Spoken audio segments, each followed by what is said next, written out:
kavin van lai jol may bolo alasin thongo nu akakape ken la he palo eni gui tanta dinga melin alompoi eki kahui nunding hinjong kahinompoi nang mabein zai than emin selung aleng le e bakalo ding ham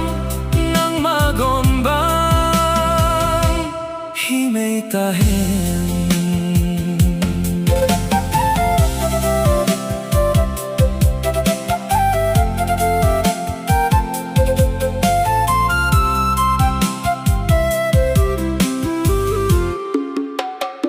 malam hingko himu atime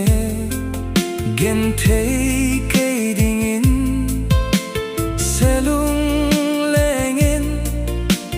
mawing kap jong leng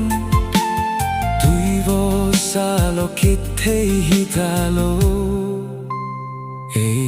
ni dinga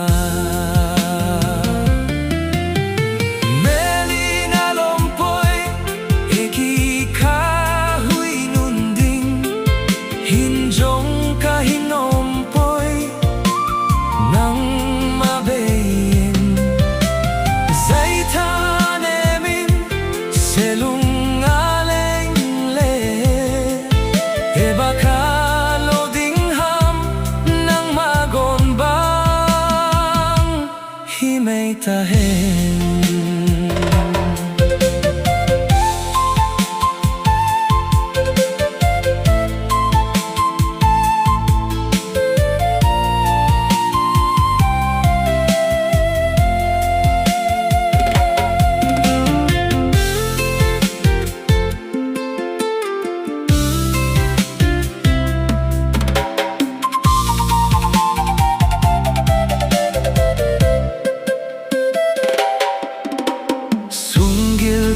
bangin alang bei bang nei nu sena tu heti kamil demo kachang in hinko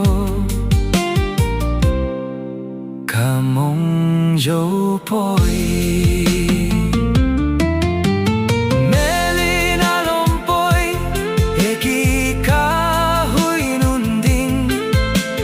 hinjong kahinompoi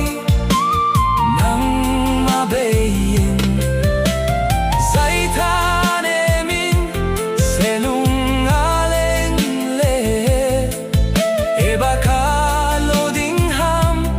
nang magon bang hi mei ta hen